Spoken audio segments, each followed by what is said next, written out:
Saludos amigos de Diario Eco, bienvenidos a otra entrega de Diario Eco Podcast. Hoy es martes 26 de marzo, martes santo, ya van 2 días de la Semana Santa. Una servidora, Aridia Montero, acompañada de mis colegas Luis Lora, Wenzel Muset y Jennifer de los Santos. También nos encontramos acompañados del sacerdote Git Manuel Castillo de la parroquia Nuestra Señora del Rosario, con quien conversaremos sobre cómo viven los católicos la Semana Santa. Bienvenido, padre, a Diario Eco. Muchas gracias por la invitación. Un gusto de verdad conocer esta iniciativa que está impactando nuestro sector y qué bueno que sea llevada por jóvenes. Gracias. Bueno, muchas felicidades. Antes de que entremos con el tema de lo que es la Semana Santa, que ya arrancó y es martes, vamos a ir paso a paso para que la gente vaya entendiendo un poco cómo los católicos, los feligreses, pues llegan a esta época. Vamos a hablar un poco sobre el miércoles de ceniza. ¿En qué consiste este, padre? Okay, el miércoles de ceniza es el día con el que inauguramos la Cuaresma.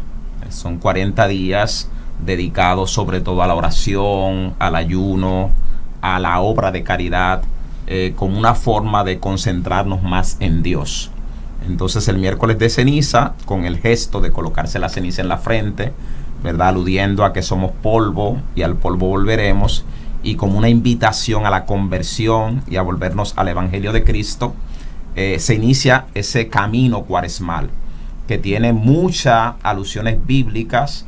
Los 40 años que dura el pueblo de Israel en el desierto, los 40 días de Moisés en el monte Sinaí para recibir la ley, de Elías también para calmarse y encontrarse con el Señor como el sonido del silencio, los 40 días de ayunos de Jesús, también los 40 días de Jesús antes de la ascensión al cielo.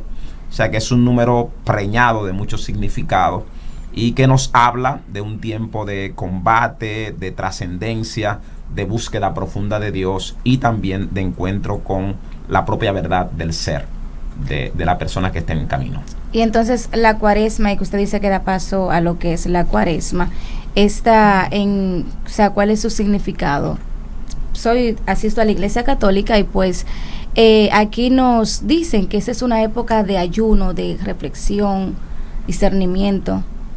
Si el sentido fundamental es de preparación hacia la Pascua, es decir, paso de la muerte a la vida, de la oscuridad a la luz, de la esclavitud a la libertad, de la mentira a la verdad, y es una llamada a una profunda conversión que está también muy vinculada pues con esos movimientos de los que hemos hablado en alusión a la Pascua.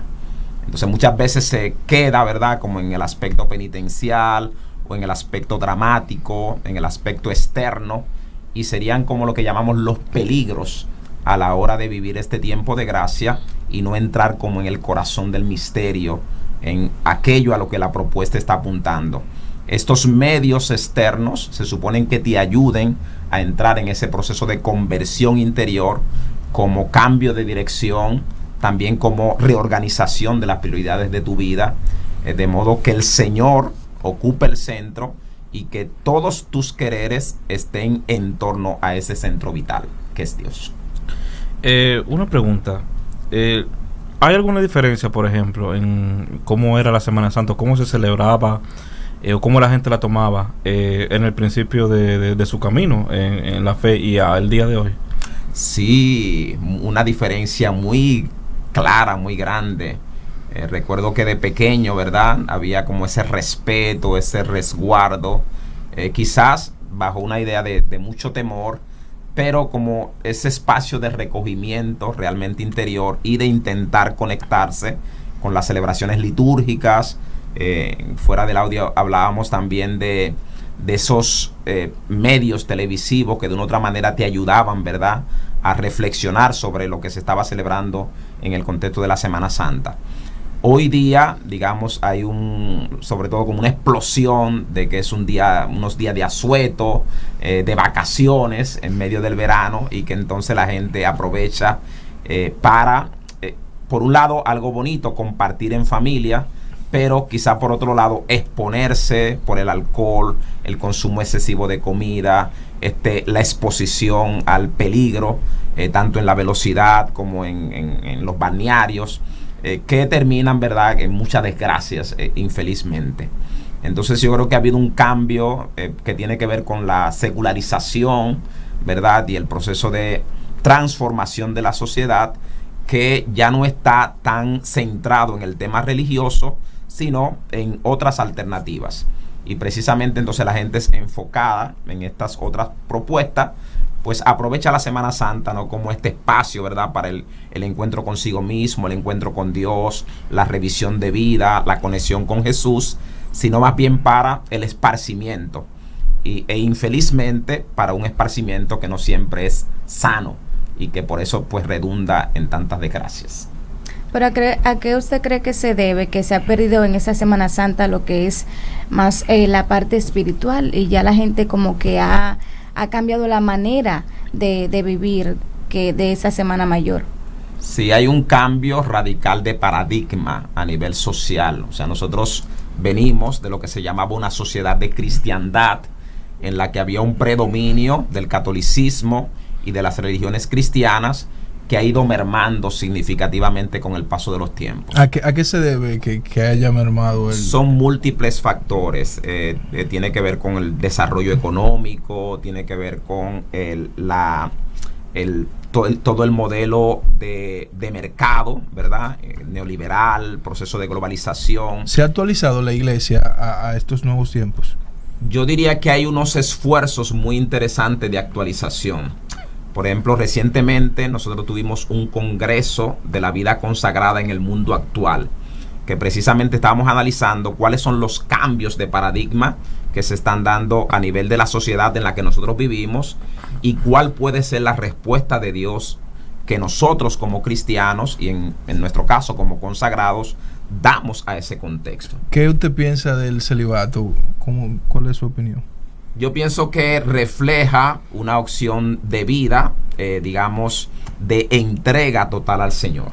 ¿Y usted está de acuerdo o no? Estoy de acuerdo con el celibato, sí.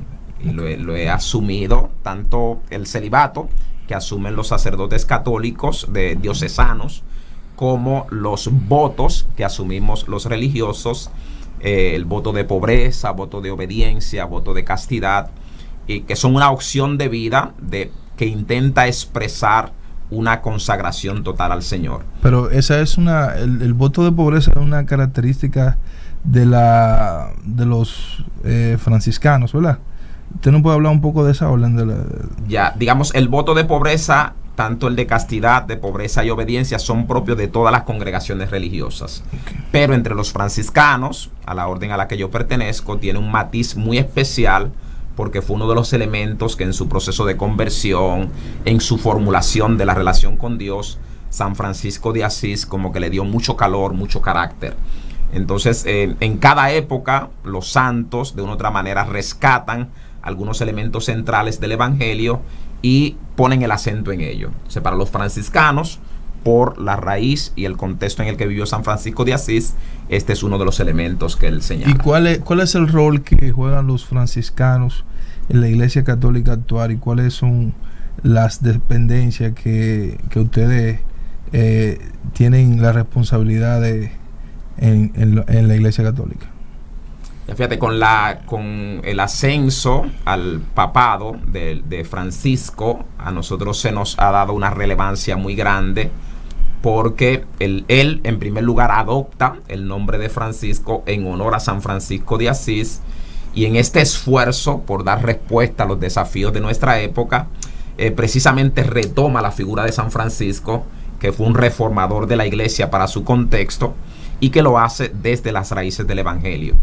Entonces hay un giro ecológico bien importante, esa visión holística del mundo, ese saber que los seres humanos no somos dueños y señores del medio ambiente, sino que con el medio ambiente conformamos el ambiente entero, como se dice en la propuesta de la ecología profunda.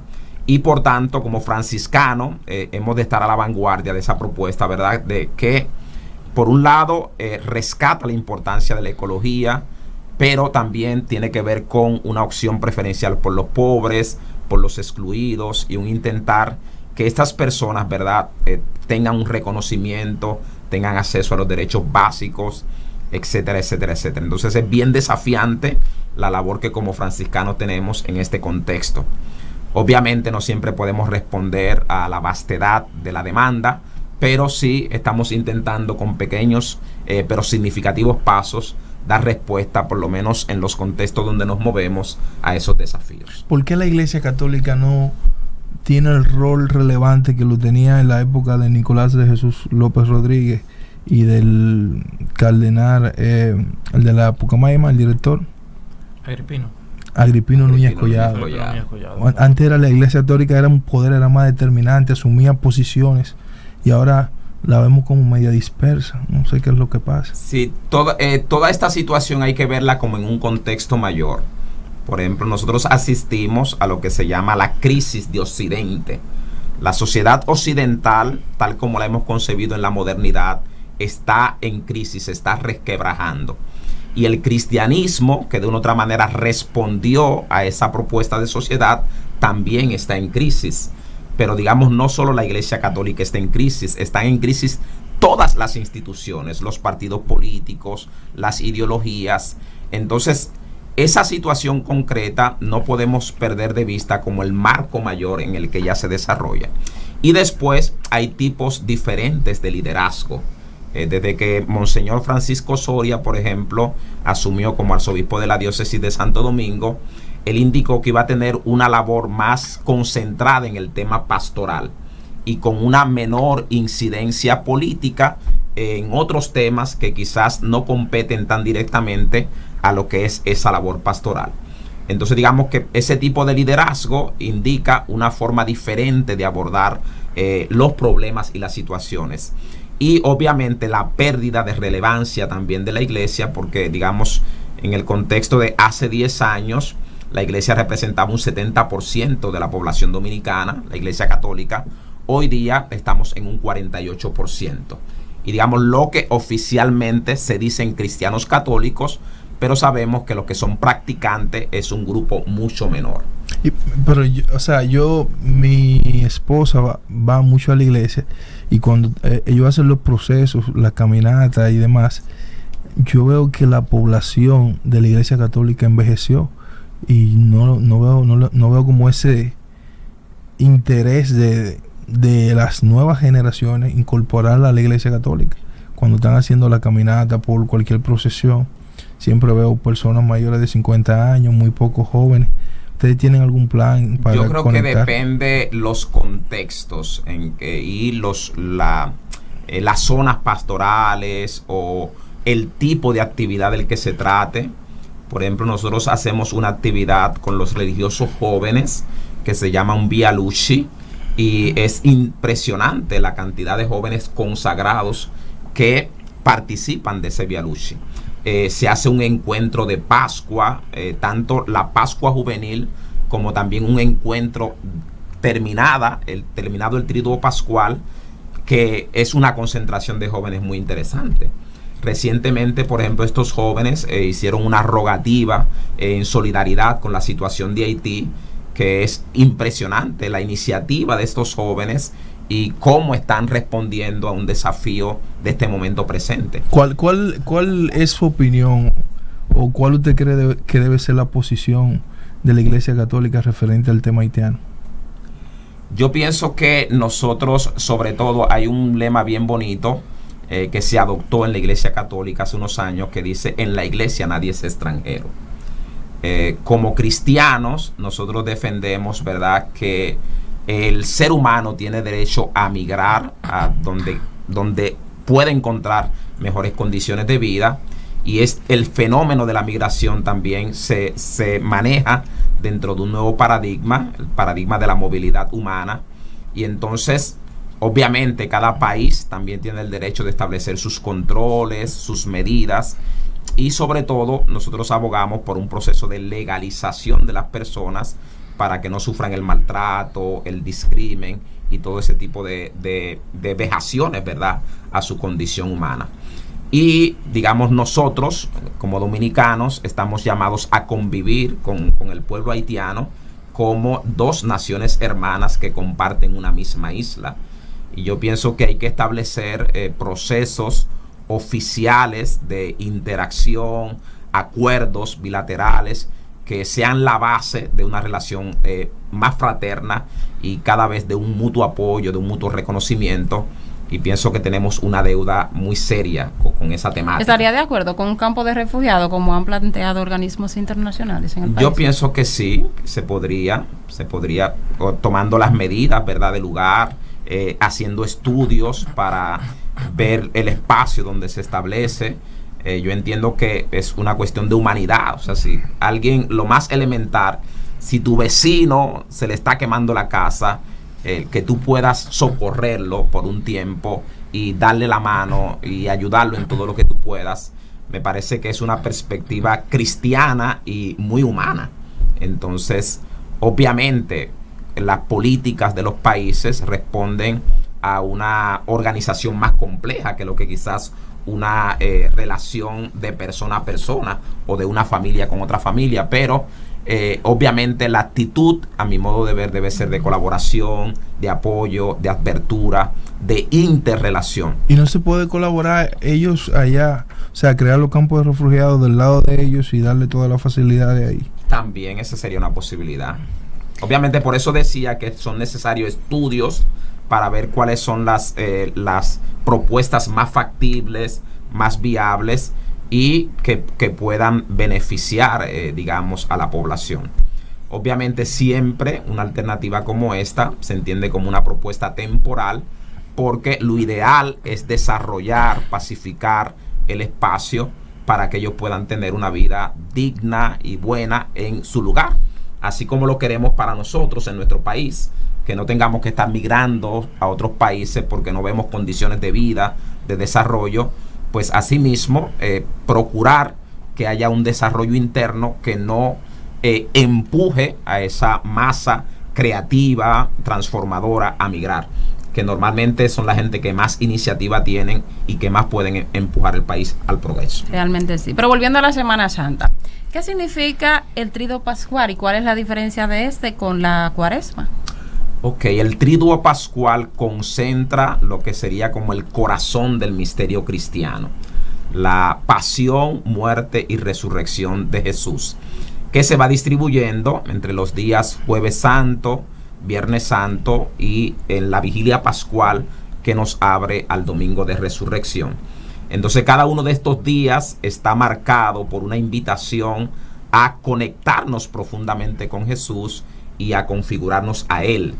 El Jueves Santo, por ejemplo, tiene mucho que ver con el mandamiento del amor, un amor hasta el extremo, hasta el final, que se expresa en el lavatorio de los pies y también en el gesto de Jesús de entregársenos como Eucaristía, instituyendo tanto el sacramento de la Eucaristía como el del sacerdocio.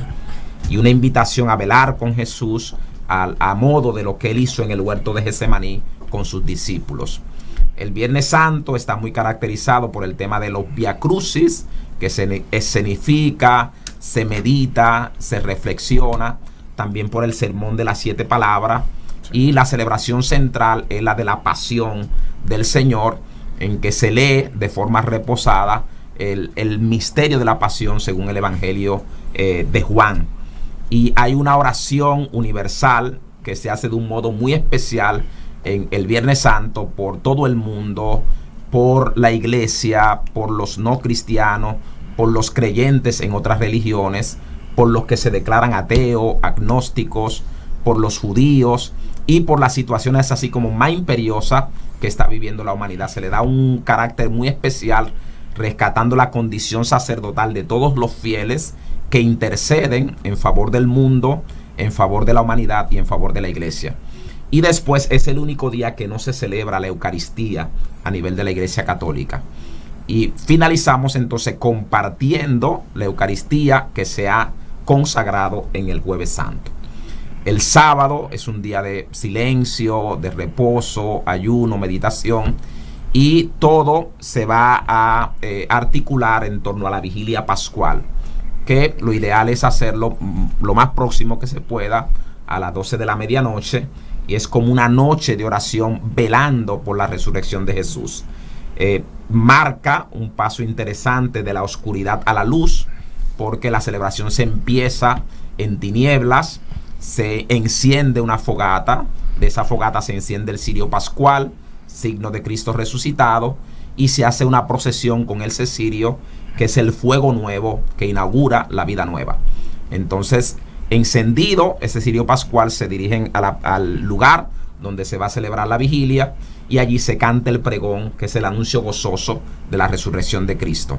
Luego se hace un recorrido por 7 lecturas del Antiguo Testamento que abren al canto del Gloria, y a unas lecturas del Nuevo Testamento con la que se celebra ya ese cambio. Al cantar el Gloria se encienden las luces, se tocan las campanas, se danza, es una explosión de alegría, de gozo por la experiencia de la resurrección de Jesús. Y entonces eso culmina después de una liturgia bautismal con un ágape eucarístico, el compartir de los hermanos en un amor generoso, desinteresado, que los lanza al mundo como testigos del resucitado. Y se trata de una celebración tan grande, tan maravillosa, que culmina con el domingo de resurrección, pero que se celebra durante 8 días, como indicando la nueva creación. Así como Dios creó en 7 días, la resurrección de Jesús es una fiesta tan grande, que se celebra durante 8 días, inaugurando una nueva creación. O sea, a partir del domingo de Ramos. A partir del domingo de resurrección. Okay, Después hay lo que se le llama la octava de Pascua, que normalmente pues no se conoce ni se le da quizá toda la fuerza que tendría, pero es una fiesta en que los cristianos pues celebran la Eucaristía todos los días también, hacen un compartir fraterno, se canta el Gloria, se está en ese ambiente de fiesta de resurrección. Padre, antes del Domingo de Ramos, el viernes pasado, se celebró lo que fue el Viernes de Dolores. Y la gente quizás desconoce en qué consisten esos dolores, que si mal no recuerdo son 7, y que hay de cierto en que este día no se puede comer carne, dicen. Bueno, la tradición de la Iglesia Católica recomienda que durante los viernes de Cuaresma no se coma carne. Eso hace referencia al ayuno. Es como generar una disciplina también, y el participar de alguna de otra manera como de la compunción del dolor que comulga con el dolor de Jesucristo. Entonces es la recomendación como de no comer carne, pero que actualmente, digamos, se amplía a muchos otros elementos. Por ejemplo, yo soy vegetariano, yo no como carne ningún día. Entonces, para mí, el sacrificio o la ofrenda de amor en ese contexto, pues puede ser otra. Se puede adaptar. Exactamente, cada uno dependiendo de sus necesidades, sus inclinaciones, pues puede adaptar lo que sería esa disciplina, ese ayuno, ese sacrificio. Con relación al Viernes de Dolores, tiene la particularidad que es como el anticipo de la muerte de Jesús. Y sobre todo este Viernes de Dolores se asocia a la Virgen María, como ella, como madre, de una otra manera anticipa el dolor de la muerte de su hijo, y lo que supone para ella, ¿verdad?, el participar de esa expectativa. Entonces ahí se van viendo en la vida de María como cuáles son los dolores que marcaron su vida. El anuncio, por ejemplo, que le hace Simeón de que una espada va a atravesar su corazón, la huida a Egipto, la misma crucifixión de Jesús, y así muchos otros elementos que ella va viviendo en su condición de madre como dolor. Y esto tiene mucho arraigo en la vida de las personas, porque es comulgar con nuestros propios dolores también, nuestras propias búsquedas, nuestras luchas, las cosas que no podemos comprender de la vida, y hay una identificación muy grande con los dolores de María en ese sentido, y con los dolores del propio Jesús. ¿Y qué actividades hace la Iglesia Católica ese día, el Viernes de Dolores? El Viernes de Dolores se hace el rezo del Rosario, llamado los 7 Dolores de la Virgen. Hay una celebración en Villamella, por ejemplo, a la Dolorita, que es la Virgen Dolorosa. Allí se mezclan tradiciones populares, tradiciones más propiamente católicas. Y así las parroquias tienen momentos especiales con relación a la Virgen, y siempre en todas las comunidades el Vía Crucis, pero que ese día adquiere un matiz muy especial. Nosotros, por ejemplo, lo celebramos este viernes en vinculación al martirio de Monseñor Arnulfo Romero, que fue un profeta latinoamericano de la justicia, del bien y de la verdad. Y entonces estamos viendo como todos los males sociales que nosotros estamos enfrentando y el martirio que supone enfrentar esos males sociales desde una perspectiva evangélica. Entonces fue una reflexión preciosa. Infelizmente no pudimos terminarlo completamente porque había un aguacero tremendo y hubo que suspenderlo porque habían algunas personas muy mayores y no queríamos exponerla. Pero de verdad que fue una experiencia maravillosa, muy conectada con los dolores de nuestro barrio y de cada uno de los sectores por donde transitamos. Y padre, que el discurso de las 7 palabras, o el sermón, mejor dicho, las 7 palabras, ¿usted cree que tiene mucho contenido político o el punto del discurso es ser algo así social o está un poco alejado del mensaje cristiano, como que se pierde un poco en lo social, en lo político? Ya, yo diría, lo que pasa es que nosotros hemos hecho a veces como unas dicotomías entre la política, la espiritualidad, el compromiso social, que no han hecho mucho bien al cristianismo. Una visión integral de la fe debe desembocar en una transformación de la sociedad. Y digamos, la propuesta del Evangelio tiene un elemento de denuncia de las cosas que están mal, que debemos mejorar, y una propuesta de anuncio gozoso de una propuesta alternativa. Entonces, siempre que uno intente encarnar el Evangelio y reflexionarlo a fondo, con conciencia del contexto en el que estamos viviendo, vamos a dar en el clavo con situaciones que son apremiantes para desarrollarnos como seres humanos y para mejorar nuestras condiciones de vida. Entonces yo entiendo que en el contexto de las 7 palabras de Jesús, que son 7 palabras muy vitales, porque tienen que ver con sentimientos y situaciones muy humanas que todos los seres humanos atravesamos. Entonces ellas están conectadas con realidades muy propias de nuestra vida. Ese tengo sed, ese perdónalos porque no saben lo que hacen.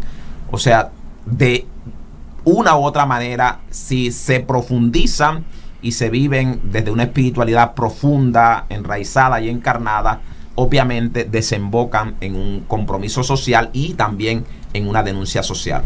Entonces yo en ese sentido entiendo que habitualmente el sermón de las 7 palabras está muy conectado con la realidad, porque los sacerdotes que escogen, los diáconos, últimamente, gracias a Dios, están integrando mujeres también en la meditación de estas 7 palabras, como están conectados con la realidad del pueblo y tienen una espiritualidad profunda, pues presentan los desafíos que esas palabras nos lanzan. En nuestro caso, por ejemplo, escogemos a 7 personas de la comunidad que entendemos que están viviendo un proceso de conversión hermoso, y los invitamos a hacer un recorrido por su vida de cómo esa palabra ha obrado en ellos para levantarlos de heridas, de situaciones degradantes, para ayudarlo a superar situaciones muy fuertes. Y es muy bonito porque es ver lo que el Señor está haciendo ahora a través de esas 7 palabras. No es como quedarnos solo en un discurso teológico o en no solo quedarnos en lo que pasó hace 2024 años, sino ver lo que está pasando ahora, cómo el Señor está obrando en nuestra comunidad y en la humanidad a través de esas 7 palabras que Él pronunció en la cruz. ¿Tiene usted algún escrito, algún poema referente a la Semana Santa que le gustaría compartir con nosotros, que pudiera inducir a reflexión? Porque usted es escritor, me imagino. Sí. Sí. Yo tengo un poemario místico que se titula En la voz del silencio, pero es un poemario que por su carácter místico no es propiamente confesional. Okay. Entonces es como una propuesta que está más allá de las confesiones y que por tanto no habla tanto como de estos momentos específicos que vivimos en la Iglesia Católica. No obstante, hay un poema que se titula Entre tinieblas, que yo creo que puede ser muy propio para este contexto, que dice: luz es lo único que pido, alumbra mi oscuridad con tu presencia. ¿Para qué finalmente la luz, si en la oscuridad de tu vientre me descubro como tu hijo muy amado? Bien. Bien. Padre, y usted mismo decía ahorita que estos tiempos de Semana Santa, la gente lo vive de diferente manera. La Iglesia Católica tiene una forma de vivirlo, sin embargo, gran parte de la sociedad lo toma como un tiempo de vacaciones, de irse fuera de la ciudad. ¿Eso afecta a la Iglesia Católica? Es decir, la asistencia de los feligreses, ¿merma en esos días o aumenta? Porque si hay muchos que se van, por ejemplo, los niños que salen de vacaciones y se van toda la familia, ¿cómo le afecta? Digamos, en relación a otros años, 10 años, digamos que hay una merma de la población que visita la iglesia en estos contextos, pero en relación a lo que acontece durante todo el año, hay una afluencia muy grande de fieles católicos en este contexto. O sea que hay mucha gente que se va a la playa y demás, pero también hay mucha gente que viene a la iglesia y que vive auténticos procesos de conversión a partir de la experiencia del encuentro con las celebraciones con tanto contenido teológico y relación con Dios que se dan en la Semana Santa y también durante la Cuaresma. Ustedes como iglesia del Estado, por vía del concordato, ¿por qué ustedes no han creado una estrategia que permita, como ustedes son la iglesia oficial del pueblo dominicano, contrarrestar todo ese tipo de cosas que de alguna manera tienden a distorsionar la tradición cristiana de este proceso de Semana Santa? Por ejemplo, yo vi el presidente prohibió las fiestas en la playa y demás, pero eso son como pequeñas pinceladas, pero ustedes como ente, parte del Estado, pueden inducir políticas públicas que tiendan a controlar esos excesos que a veces terminan en tragedia. Ya, primero decir que no somos la iglesia del Estado, digamos. Hay una independencia en lo que tiene que ver con la Iglesia Católica y el Estado Dominicano. Hay un acuerdo interinstitucional y, digamos, por la cantidad de personas que se declaran católicas, la Iglesia Católica pues tiene, digamos, un cierto poder dentro de las instancias estatales porque, digamos, hay una gran población que se adhiere a los lineamientos de esta comunidad religiosa. Pero nosotros estamos en una sociedad plural y se han cometido muchos errores cuando se ha querido como que imponer una determinada perspectiva religiosa que normalmente redunda primero en desvirtuar el mensaje cristiano y en segundo lugar en un rechazo, porque se trata de una imposición que obviamente en la sociedad en la que nosotros vivimos nadie aceptaría. Entonces, más que por imposición, las medidas que nosotros intentamos tomar van en la dirección de la atracción, del contagio. Es como los cristianos vivimos este tiempo y de una u otra manera experimentamos una transformación personal que tiene repercusiones sociales y que los demás pueden reconocer. Entonces la idea es cómo poder nosotros hacer atractivo también el mensaje de Jesús para que una persona que tiene la posibilidad de ir a la playa o ir a la iglesia diga, no, yo prefiero recogerme, ir a la iglesia, o yo prefiero quedarme en mi casa, compartir sanamente con mis familiares. Y me parece que en una sociedad como la que nosotros vivimos es un derecho legítimo. Obviamente las consecuencias se hacen ver y en eso también nosotros tenemos un gran empeño de ir creando conciencia de hacia dónde nos conduce un exceso en la comida, un exceso en el consumo de alcohol, un exceso de exposición al peligro, etcétera, etcétera, etcétera. Y yo pienso que en eso estamos comprometidos todos y ustedes como medio de comunicación, ¿verdad?, tienen un rol importante de hacerse eco de esta verdad, ¿verdad?, sí, que de una u otra manera ha de impactar a tantas personas que le hace falta ese mensaje. ¿Cuál es su opinión de que la misma humanidad que recibió a Cristo el domingo como su rey, el viernes lo estaba crucificando. Eso es un contraste muy interesante y que nosotros experimentamos también a lo interno de nuestro propio ser. En la prédica de este domingo yo decía, cuando Jesús cumple nuestras expectativas, cuando yo estoy pidiendo una sanación, la liberación de un peligro, y yo experimento esa mano de Dios que me arrebata, pues fácilmente uno se desborda en alabanza, en agradecimiento al Señor. Pero cuando tú estás viviendo una situación similar y Dios no responde a tus expectativas, es decir, no se obra el milagro, quizás tal como tú lo esperabas, porque el milagro siempre está y Dios siempre está favoreciéndote de una manera u otra. Pero cuando eso no ocurre como tú quieras, entonces nos sentimos desencantados de Dios y tendemos a rechazarlo. O cuando nos enfrentamos con las exigencias del Evangelio, Jesús dice, el que me quiera seguir, que tome su cruz y me siga, que se niegue a sí mismo, todo aquel que prefiera padre y a madre más que a mí, no es digno de mí. Entonces eso como que crea rechazo hacia Jesús. Y cuando Jesús, por ejemplo, denuncia, ¿verdad?, las cosas que están mal en nosotros mismos, pues también tendemos a crucifícalo, porque eso no va conmigo.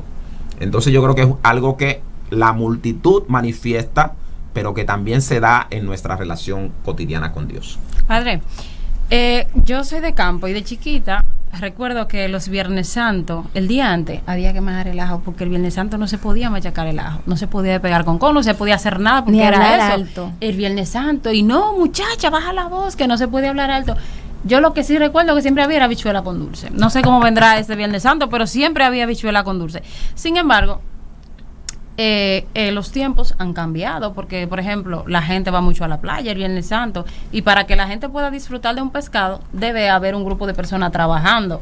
El sermón de las 7 palabras, cualquier otro evento, las incidencias que ocurren, nosotros como medio no podemos dejar de trabajar. Quizás un grupo que no venga a la oficina, pero hay que estar pendiente, se trabaja desde casa. O sea, el avance, yo diría, nos ha permitido evolucionar a tal punto que quizás ya esa costumbre que traíamos del pasado se han quedado ahí en el pasado. ¿Qué opina la iglesia y usted como sacerdote? Sí, y como decía, muchas de estas costumbres, ¿verdad?, no estaban como que apegadas al sentido de por qué se guardaba el silencio, de por qué se intentaba el reposo, la reflexión, sino más bien como al miedo de que te va a quedar pegado, de que si hace tal cosa, tal otra.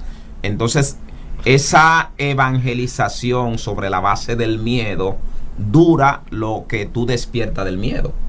Y obviamente con el cambio de la sociedad también añadido a este otro elemento, obviamente eso se cae por un derroquero. ¿El miedo es bueno o malo? El miedo, bien entendido, es bueno, porque te ayuda a sacar la mejor versión de ti, te previene contra posibles peligros. Pero el miedo como intimidación, como una propuesta de manipulación, obviamente no es bueno. O como un medio de control, no es bueno, porque no parte de una decisión personal, de una conciencia, sino más bien de una intimidación.